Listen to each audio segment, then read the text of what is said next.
पहाटेच्या वेळी सतीश शिंदे हा रिक्षा चालक मटकी वस्तीमध्ये राहणारा काल जुना पुण्याचं पूल होतं त्याच्यावरनं तो निघालेला असताना तिथं महानगरपालिकेचं किंवा या नॅशनल हायवेने ब्रिज पाडले ते लक्षात न आल्यामुळे तो ब्रिजमध्ये वड्यामध्ये तो रिक्षा घातल्यामुळं ते रिक्षा अडकून पडले आणि तो वाहून गेला असं काल रात्री सगळ्या तिथल्या आणि त्यांच्या घरच्यांचं म्हणणं आहे की तो वाहून गेला आहे आणि त्याची तपासणी सुरू आहे.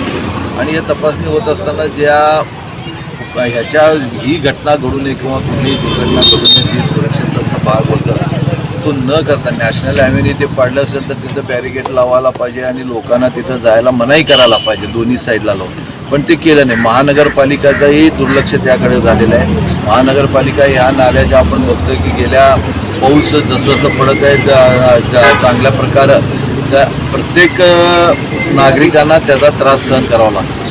कारण या सोलापूर शहरातील अनेक नाले वाहत असताना त्या नाल्याच्या बाजूला काढे जे झुडपे झालेले आहेत, ज्या झाडं वाढलेले आहेत त्या झाडं कमी करणं, झुडपं काढणं किंवा नाल्याची साफसफाई करून नाला रुंदीकरण व खोलीकरण करून घेणं हे काम झालं नसल्यामुळं आज या सोलापूरकरांना या सगळ्या समस्येचा समोर जावं लागत आहे. त्यामुळं या नगर अभियंता असू द्या किंवा आरोग्य विभागाचं असू द्या या सगळ्यांचं निष्काळजीपणामुळे या सगळ्या गोष्टी होत आहेत.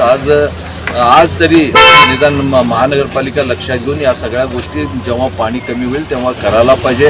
आणि आपण बघतोय गेल्या 2-2 दिवस झालं 3-3 दिवस झालं पिली सारख्या भागामधनं पाणी ओसरलं नाही. आज तिथल्या ड्रेनेज पूल भरून वाहत आहेत आणि त्या कमी झाल्या ओसर झाल्या तिथं आरोग्याची संदर्भातही दक्षता घेण्याची गरज आहे. एवढ्या मोठ्या प्रमाणात 2-2, 3-3 दिवस घरामध्ये पाणी राहिल्यामुळं तिथं रोगराई पसरण्याची दाट शक्यता आहे. आणि महानगरपालिकेला मी सांगू इच्छितो की तिथेही त्यांनी ताबडतोब काळजी घेऊन तिथल्या लोकांना रोगराईपासून कसं वाचवता आहे याची दक्षता घ्यावी. हवे आणि महानगरपालिकेच्या जे प्रशासन आहे, नॅशनल हायवेच्या प्रशासनाचे नैसर्गिक नाले बंद केले, ते नॅशनल हायवेचा रस्ता गेल्यामुळे नैसर्गिक नाले बंद झाल्यामुळं लोकवस्तीमध्ये पाणी जात आहे. त्याचबरोबर सोलापूर महानगरपालिकेने ज्या पद्धतीनं ही नाले साफसफाई करून घ्यायला पाहिजे होते तसे करून नाही घेतल्यामुळं आणि हे जे काम या ठिकाणी सर्व्हिस रोडचं चालू आहे, या सर्व्हिस रोडचं काम चालू असताना नॅशनल हायवेचे मक्तेदार आणि नॅशनल हायवेच्या अधिकाऱ्यांनी हे जाहीर प्रसिद्धीकरण करायला पाहिजे होते की हा रस्ता इथं चालू होता तरी या ठिकाणी हा नागरिकांच्या सोयीकरता आम्ही ह्याचं काम करत आहोत, ह्याचं प्रसिद्धीकरण या ठिकाणी देण्याचं महत्त्वाचं होतं, परंतु त्यांनी दिलं नाही. हा रस्त्याचं काम या ठिकाणी चालू केलं आणि ही पूर्ण रस्ता ओपन ठेवला.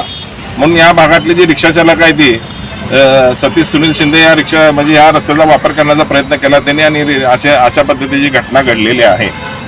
आता मेन आमचं ध्येय म्हणजे तो सतीश सुनील शिंदे यांना या ठिकाणी शोधणं, कारण का तुमच्या सर्वांच्या सहकार्यातून तो व्यक्ती पाण्यामध्ये नाही गेला तर दुसरीकडे तर असेल असं सुखरूप आनंदाची बातमी सर्व सोलापूरकरांना आणि सर्व तुम्हाला समजेल असे या ठिकाणी माझी आशा आहे की त्याने असू शकतात. या आनंदाची बातमी मला या कानाला ऐकायला, कारण का आम्ही सकाळ म्हणजे पहाटेपासून आम्ही सुद्धा या गोष्टीमध्ये आम्ही व्यस्त आहोत. तर लवकरात लवकर त्यांच्या घरच्याला सतीश या ठिकाणी मिळावा हीच भावना या आपल्या माध्यमातून या ठिकाणी व्यक्त करतो. Like, subscribe, click on the bell.